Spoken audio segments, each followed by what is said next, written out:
baginda Nabi Muhammad Sallallahu Alaihi Wasallam ketika akan meninggal, itu kata-kata yang terakhir keluar, ummati, ummati, as-salat, as-salat. Umatku jangan tinggalin sholat, umatku jangan tinggalin sholat.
Bismillahirrahmanirrahim. Assalamualaikum warahmatullahi wabarakatuh. Waalaikumsalam warahmatullahi wabarakatuh. Fahamdan li rabbin khassana bi Muhammadin wa anqadana min dhalmatil jahli wad dayajiri.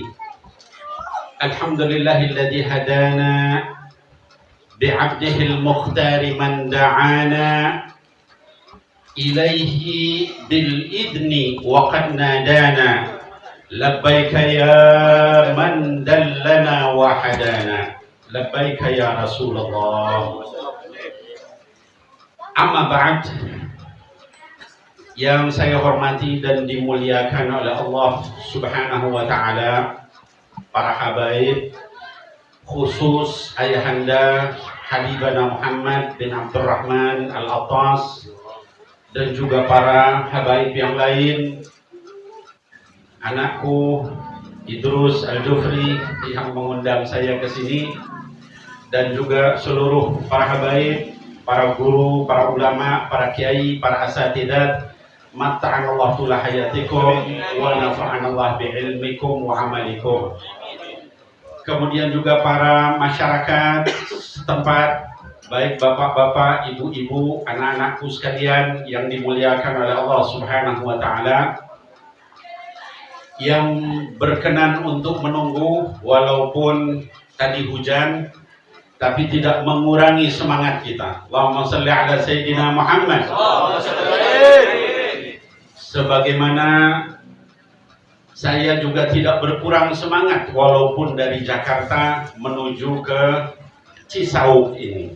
Alhamdulillah, dengan berkah rahmat Allah Subhanahu wa Ta'ala bisa kenalan dengan masyarakat di Cisauk ini. Alhamdulillahirabbil alamin. Kalau tanpa wasilah dari acara maulid, dari para habaib di sini, mungkin saya tidak kenal. Dan kalau saya tidak kenal, mungkin saya kurang didoakan. Dengan berkahnya maulid yang diadakan di sini oleh para habaib dan para guru, para kiai, sehingga kita bisa bersilaturahim, berukhuwah Islamiyah. Mudah-mudahan hajat kita dikabul oleh Allah Subhanahu wa Ta'ala. Mudah-mudahan yang sakit di majelis ini disembuhkan oleh Allah Subhanahu wa Ta'ala. Mudah-mudahan yang punya hajat, punya hutang, mudah-mudahan dimudahkan bayar hutangnya oleh Allah Subhanahu wa Ta'ala.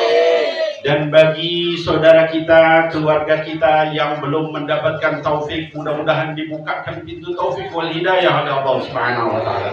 Diberkati maulid Sayyidir Rusul sallallahu alaihi wasallam.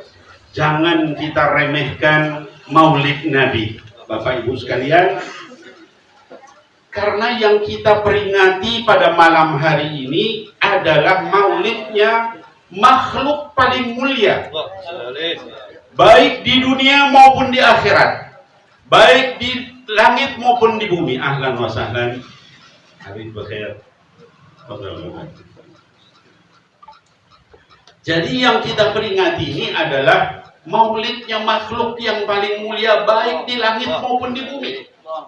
Tidak ada makhluk yang lebih mulia daripada Sayyidina Muhammad sallallahu alaihi wasallam. Nah, oleh sebab itu, kalau kita hadir di dalam acara Maulid Nabi, hadirkan hati kita. Kenapa? Karena Allah Subhanahu wa taala memandang orang-orang yang cinta kepada orang yang paling dicintai oleh Allah Subhanahu wa taala, itu pasti Allah pun cinta sama kita semua. Amin ya Allah ya rabbal alamin. Nah, hadirin wal hadirat yang dimuliakan Allah Subhanahu wa taala. Ini sebenarnya banyak para guru, para habaib, saya tidak layak untuk berdiri di sini. Tapi karena amanah, diamanahi untuk bicara, ya saya ingin sampaikan wulitu alaikum walastu bi khairikum. Saya diminta bicara di sini, memimpin di sini, padahal saya bukan yang terbaik. Kalau tadi dikatakan saya pimpinan majelis Rasulullah, saya bukan pimpinan, saya khodim, pembantu majelis Rasulullah Sallallahu Alaihi Wasallam. Sekarang alhamdulillah majelis Rasulullah sudah punya cabang di 13 provinsi dan 6 negara. Dan itu semua kenapa? Barokahnya Habib Munir, barokah gurunya Sayyidul Habib Umar bin Muhammad bin Salim bin Hafid. Hanya itu. Kalau saya apa? Saya tukang bawain sendal, tukang beres-beres, tukang minta berkah kepada Allah melalui wasilah kecintaan kepada Nabi Muhammad sallallahu alaihi wasallam. Bapak Ibu sekalian, tadi saya katakan bahwa Nabi kita Nabi Muhammad sallallahu alaihi wasallam itu manusia paling mulia, bahkan makhluk paling mulia. Di antara buktinya Allah sebutkan bahwa yang namanya kasih sayang Allah itu meliputi segala sesuatu di alam ini. Kata Allah, wa rahmati wasi'at kulla syai'. Kasih sayangku itu meliputi segala sesuatu. Gak ada sesuatu pun di dunia maupun di langit itu kecuali diliputi kasih sayangnya Allah Subhanahu wa ta'ala. Lalu kemudian Allah berfirman tentang Sayyidina Muhammad sallallahu alaihi wasallam. Kata Allah apa? Wa ma arsalnaka illa rahmatan lil alamin. Allah enggak katakan illa rahmatan lil muslimin. Kenapa Allah katakan begitu? Karena Nabi Muhammad itu sallallahu alaihi wasallam itu adalah kasih sayang untuk seluruh alam semesta ini. Ada dalam satu kesempatan beliau ketika khutbah, ketika beliau tausiah di Masjid Nabawi, itu ada satu pohon kurma yang beliau biasanya nyender di situ. Dalam satu kesempatan masjid diperbesar, Masjid Nabawi. Lalu pohon itu enggak lagi disenderin sama Nabi Muhammad SAW. Lagi khutbah Jumat terdengar suara teriakan, entah teriakan apa. Suara keras gitu. Terus Rasulullah SAW dari podium, dari mimbar itu turun langsung memeluk pohon itu. Ditepuk-tepuk sama beliau. Pohon itu suaranya makin kecil seperti anak kecil yang nangis. Kalau pohon, gunung, alam semesta aja sayang kepada beliau, apalagi kita. Harusnya kita sebagai manusia, apalagi muslim, apalagi mukmin, itu lebih sayang kepada Sayyidina Muhammad sallallahu alaihi wasallam. Kita ini Bapak Ibu sekalian hadir di majelis ini dapat hidayah dari Allah karena wasilahnya Sayyidina Muhammad sallallahu alaihi wasallam. Bahkan beliau itu sangat cintanya sama kita. Dalam satu kesempatan dalam hadis dikatakan, suatu ketika Rasul sallallahu alaihi wasallam melihat seorang ibu. Ibu itu lagi gendong bayi. Terus ibu itu digendong, dipeluk bayi itu. Diangkat, dicium, dipeluk lagi. Terus Rasulullah sallallahu alaihi wasallam senyum sampai kelihatan giginya. Beliau itu kalau senyum jarang kelihatan gigi. Kalau sampai kelihatan gigi berarti beliau senang sekali. Terus beliau tanya sama para sahabat radhiyallahu alaihim ajma'in, "Kaifa ra'yukum? Bagaimana pendapat kalian tentang ibu itu sama anak?" Kata para sahabat, "Ya Rasulullah, ibu itu sayang banget sama anaknya.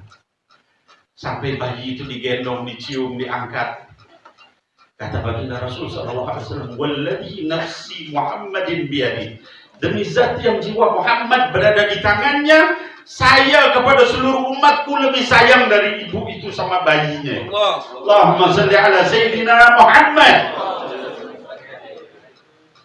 Saking sayangnya, Bapak Ibu sekalian, hadirin sekalian, hadirat sekalian, anak-anakku sekalian, dalam satu kesempatan beliau datang subuh-subuh mau mimpin sholat, sampai ke masjid beliau wajahnya berseri-seri, senang sekali. Sahabat bingung, ini kenapa Rasulullah kok kelihatannya senyum, senang sekali, gembira sekali. Bi abi anta wa ummi ya Rasulullah, demi bapak dan ibuku ya Rasulullah, kenapa anda ini kelihatan senang sekali? Apa ada wahyu turun? Ada suatu nikmat dari Allah buat anda ya Rasulullah. Kata beliau sallallahu alaihi wasallam, semalam itu seluruh nabi dikumpulkan sama Allah Subhanahu wa taala. Dan seluruh nabi kumpul. Terus semuanya diberikan sama Allah satu doa yang tidak ditolak. Maka seluruh nabi berlomba-lomba berdoa. Kemudian kata beliau sallallahu alaihi wasallam, kecuali saya. Ketika diminta, ya Allah, ini doa saya tunda untuk umatku di akhir zaman. Kalau di akhirat, mudah-mudahan ini bermanfaat untuk mereka. Dikasih doa khusus, nggak ditolak sama Allah.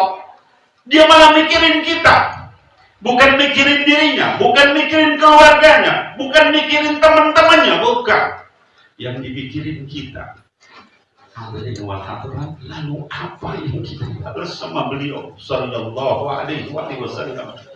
Kalau baca salawat aja malas, hadir pengajian juga malas, zikir pikirannya kemana-mana, sholat juga kadang-kadang ditunda-tunda. Terus apa yang mau kita bawa kalau beliau nanya nanti sama kita, ya fulan bin fulan, kamu apa yang kamu lakukan untuk membela agama Sayyidina Muhammad sallallahu alaihi wasallam?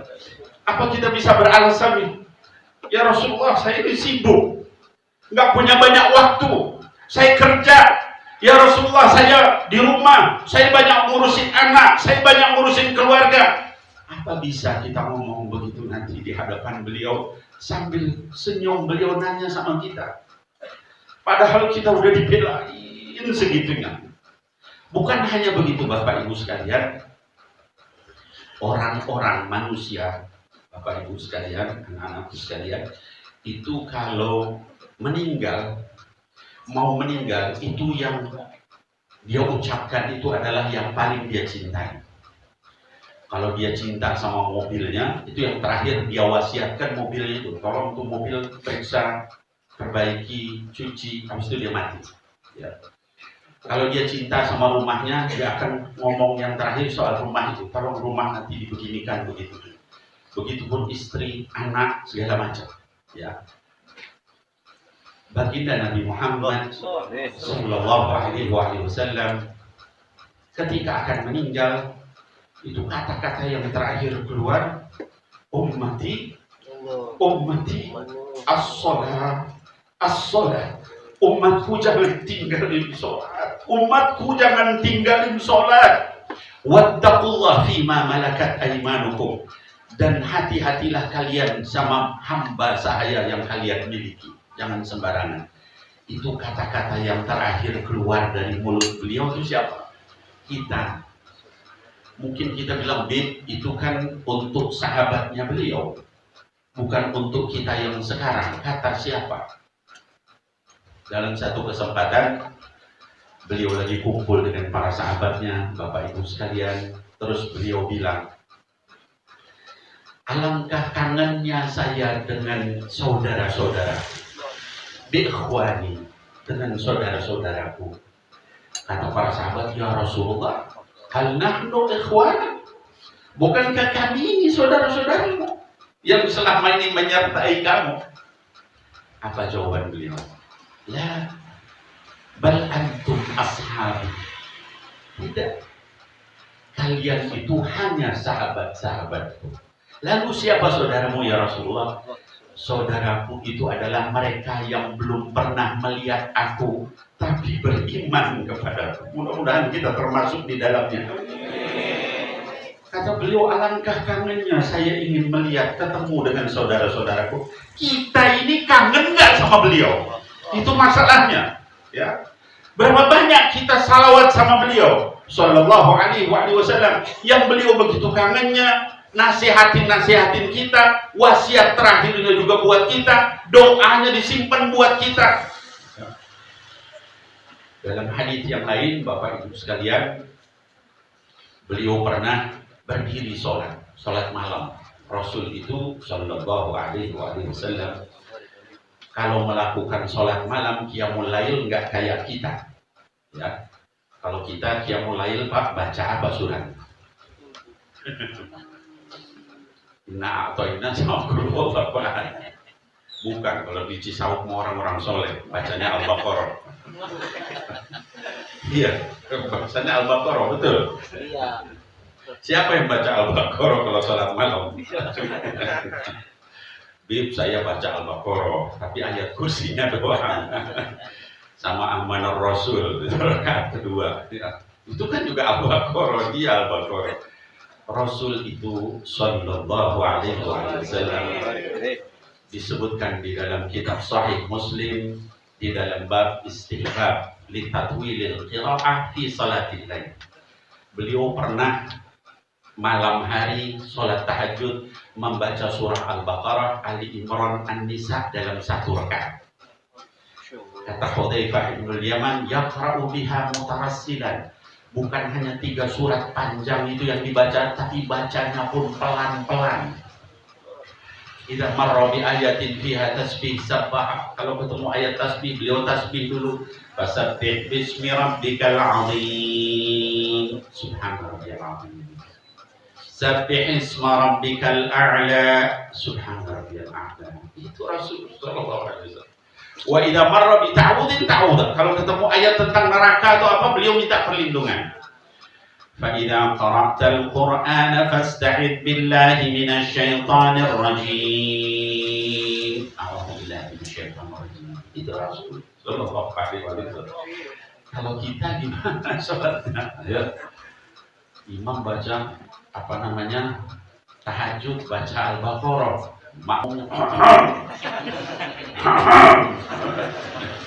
Ini imam tahajud keterlaluan. Itu Rasul dengan sahabatnya. Kata Hudzaifah, "Shallaitu ma'an Nabi sallallahu alaihi wasallam dzata lailati." Saya salat malam tahajud sama Rasulullah sallallahu alaihi wasallam. Baca Al-Baqarah, baca surat Al-Baqarah, apalagi kalau sendirian.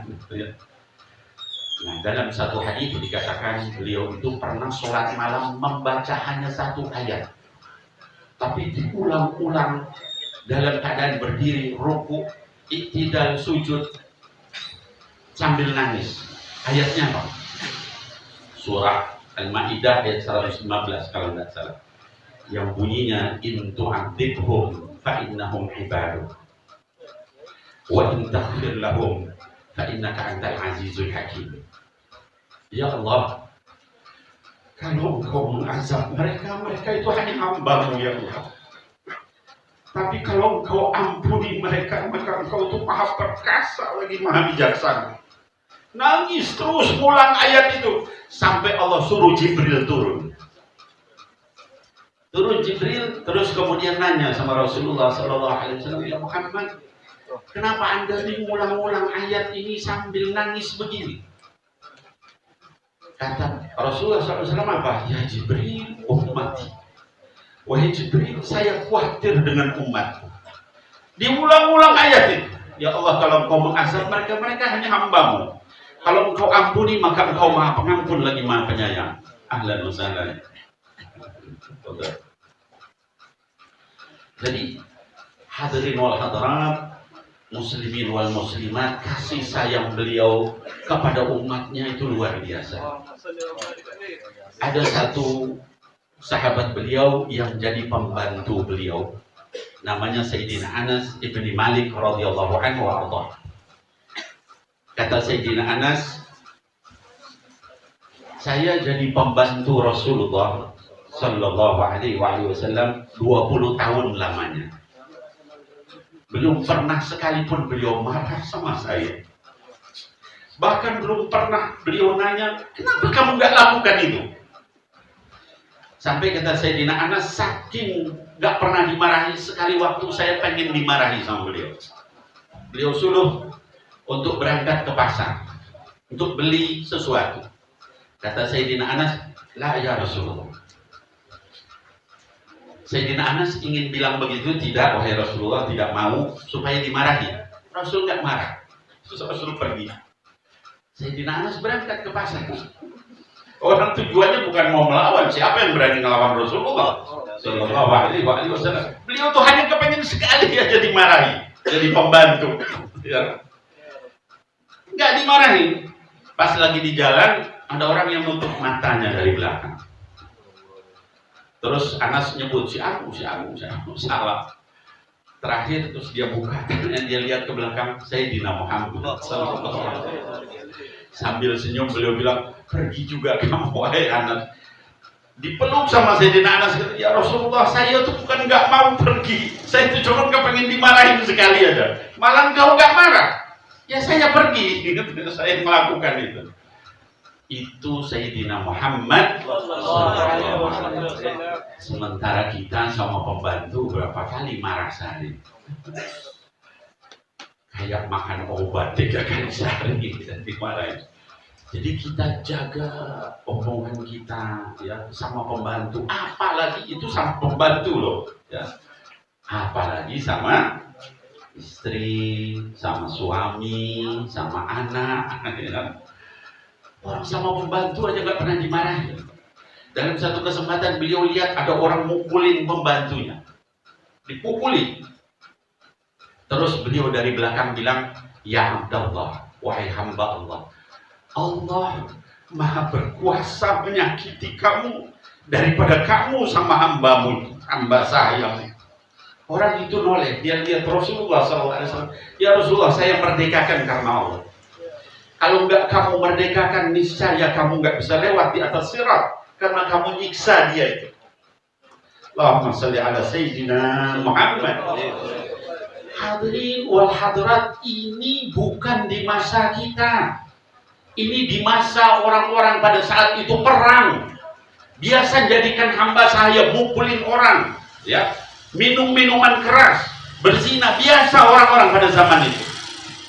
Tiba-tiba ada orang yang sama pembantu gak pernah marah, sama anak pun begitu, sama temannya.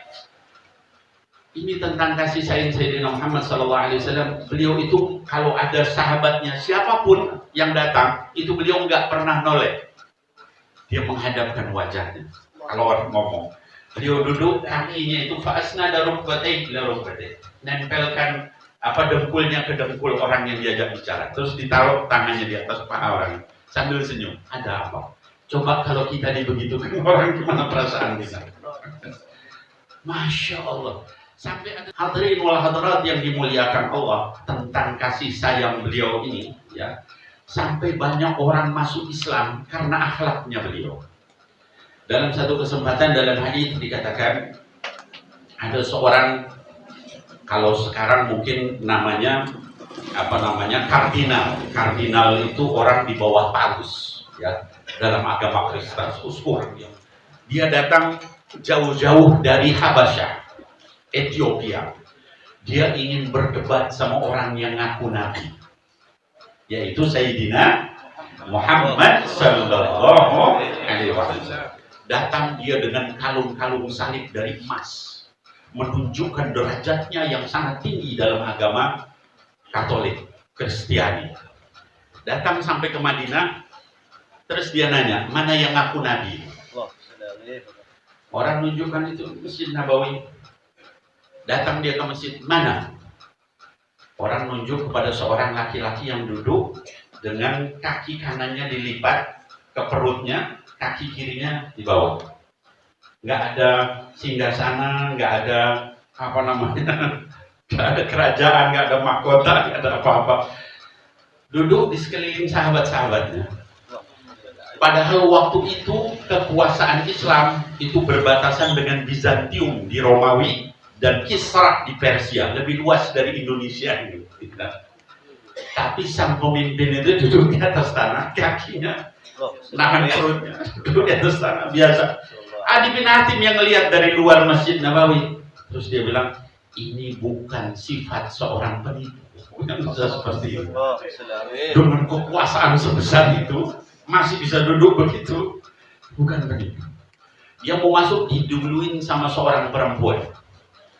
Perempuan itu adalah Sayyidatina Khawlah binti Tha'labah, seorang perempuan yang tua, buruk rupa, dan baunya tidak enak. Di dalam beberapa kitab sirah dikatakan ketika masuk ke pintu, orang-orang nutup hidung karena baunya. Sebagian orang memalingkan wajah karena nggak tahan dengan baunya. Sebagian lagi nundukkan kepalanya.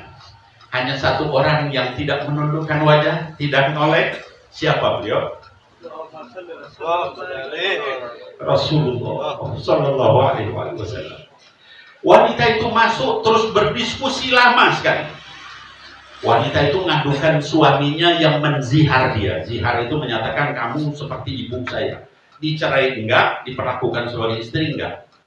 Dan wanita itu, karena wanita itu turun satu surah langsung dari 7 lapis langit menjawab dia, yaitu surah Al-Mujadilah. Qad sami'a Allahu qawlan lati tujadiluka fi zawjiha wa tashtaki ila Allah wallahu yasma'u tahawurakuma innallaha sami'un basir. Itu ayat itu, surah itu turun tentang wanita yang buruk, bau, sudah tua seperti itu, yang jawab langsung Allah dari 7 lapis langit. Allah nggak peduli kulit kita, anak-anakku sekalian. Antum pikir saya pakaian begini lebih mulia? Nggak ada. Yang mulia itu takwa kita sama Allah, dan takwa itu yang tahu Allah Subhanahu wa Ta'ala. Wanita itu ngomong lama sekali dan Rasul tidak sekalipun nutup hidungnya. Ya. Adi bin Hatim sang kardinal ini melihat dari luar, ini juga bukan manusia biasa yang bisa begini. Allahumma sholli ala habibika sayyidina Muhammad wa ala alihi wa sahbihi wa azwajihi wa dzurriyyati ajma'in wa sallim.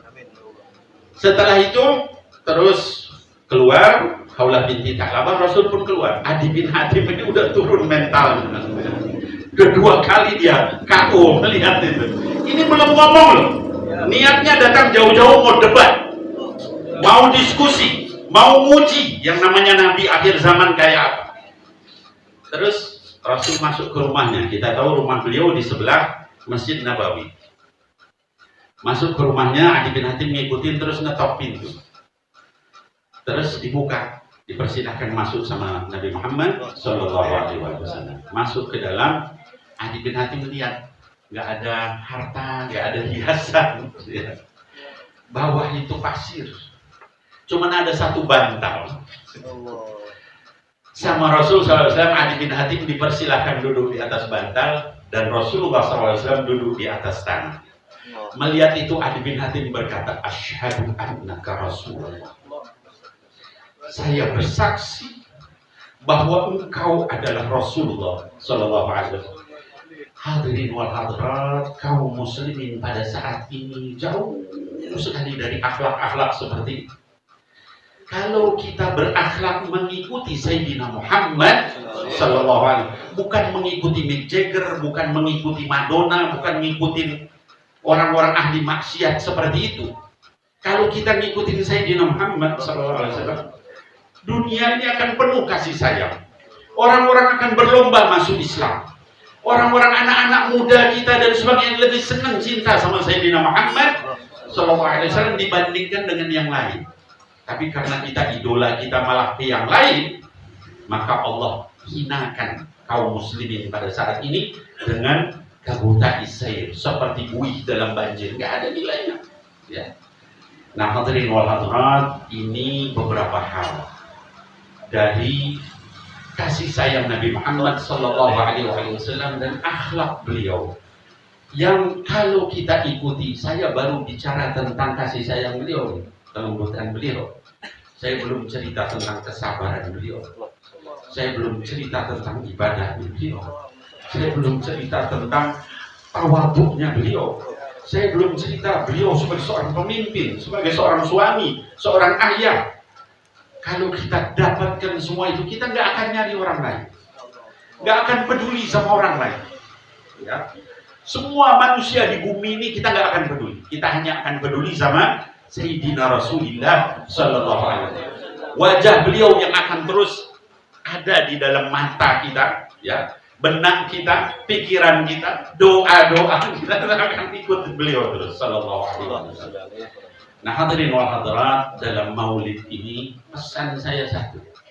Mulai sekarang yuk kita ikuti Rasulullah Sallallahu Alaihi Wasallam dalam tingkah laku, dalam gaya bicara, dalam sikap, dalam akhlak sama orang lain, adab sama orang tua, sama pembantu, sama istri, sama suami, sama anak, sama orang tua, dan seterusnya. Maka insya Allah kita akan diberkahi hidup kita sama Allah Subhanahu Wa Taala. Hidup kita ini tidak lama. Anak-anakku sekalian, hadirin wal hadirat, saya ini kakak tertua dari Habib Mundir. Saya gendong beliau dulu waktu masih kecil. Kami beda 6 tahun, ya. Jadi waktu masih bayi itu saya gendong. Tapi ternyata sudah dipanggil sama Allah lebih duluan. Kenapa? Karena taatnya jauh lebih banyak, sementara saya banyak maksiat, maka disuruh tobat dulu sama Allah Subhanahu Wa Taala. Nah, tapi ini menunjukkan betapa singkat hidup kita. Habib Mundir sudah tidak ada. Banyak teman-teman saya udah nggak ada. Umur saya hampir 60 sekarang. Ya. Orang sering bilang, adiknya Habib Mundir, ya alhamdulillah, berarti awet muda. Saya lebih tua dari beliau jauh. Ya. Nah, jadi pesan saya adalah usini wa iyyakum, yuk mulai sekarang dengan maulid Nabi kita ikuti akhlak Sayyidina Muhammad SAW. Kalau kita nggak perlu marah, jangan marah. Kalaupun marah, katakan kata-kata yang benar. Jangan kemudian kita nyaci maki. Jangan kemudian, karena itu setiap kata ma yalfidu min qaulin illa ladaihi raqibun atid. Setiap satu kata yang keluar itu malaikat nyatet. Ya. Kalau nggak benar kita ngomong, maka kembali kepada diri kita. Kita bilang sama orang, kamu bangsat. Dia bukan bangsat. Itu kembali sama diri kita. Ya. Munafik. Dia bukan munafik, kembali sama diri kita. Jadi jangan main-main. Kalau kita nunjuk itu satu jari. Yang 3 jari kemana? Balik sama diri kita. Artinya apa? Kalau kita nunjuk sama orang, 3 kali lipat kita harus nunjuk sama diri kita. Muhasabah dulu sebelum kita nunjuk orang lain. Ya. Dengan itu kita akan hati-hati, ya, ngomong, berbicara, bersikap, tingkah laku akan hati-hati. Kenapa? Karena yakin bahwa Allah Maha melihat dan malaikat mencatat. Dan kita ingin ketemu dengan Rasulullah SAW. Kalau sekarang saya yang bicara di sini, para habaib yang bicara, nanti di jannah itu Sayyidina Muhammad SAW bicara. Kita duduk di majelisnya beliau, kita melihat senyum beliau. Yang duduk-duduk di depan ada Sayyidina Umar, Sayyidina Abu Bakar, Sayyidina Ali, ya, Sayyidina Uthman. Orang-orang mulia semua yang selama ini kita dengar dalam cerita. Nanti kita lihat mereka, kita senyum, kenalan, bahkan Sayyidina Musa, Sayyidina Isa, Sayyidina Ibrahim, nanti ketemu. Mudah-mudahan kita ditemukan sama Allah. Dalam keadaan Allah ridho sama kita, dan kita pun ridho sama Allah. Mudah-mudahan kita menjadi orang-orang yang tamasuk dengan sunnah Sayyidina Muhammad Sallallahu Alaihi Wasallam. Mudah-mudahan kita termasuk orang yang selamat baik di dunia sampai di akhirat. Mudah-mudahan di kubur kita nggak diazab sama Allah Subhanahu Wa Taala. Amin. Mudah-mudahan di mahsyar kita nggak dipanaskan oleh matahari sehingga kita tenggelam dalam keringat kita. Mudah-mudahan nanti pada saat dihisab, di mizan, diringankan hisab kita dan mizan kita, sehingga kemudian amal baik kita jauh lebih banyak daripada amal buruk kita. Dan di atas sirat kita ditubuhkan kaki kita bisa melewati jalan di atas jahanam sampai kepada surganya Allah Subhanahu Wa Taala. dan kita ditakdirkan untuk meminum di telaganya atau haudnya Nabi Muhammad Sallallahu Alaihi Wasallam. Saya kira mungkin itu hadirin wal hadirat. Kalau ada yang benar dari Allah, kalau ada yang salah dari saya sendiri, saya mohon ampun kepada Allah buat saya dan kita sekalian. Dan saya mohon maaf kepada para habaib, para alim ulama yang hadir. Fa'aqulu qawli hadza wa astaghfirullah li wa lakum. Billahi taufiq wal hidayah. Assalamualaikum warahmatullahi wabarakatuh.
Yeah.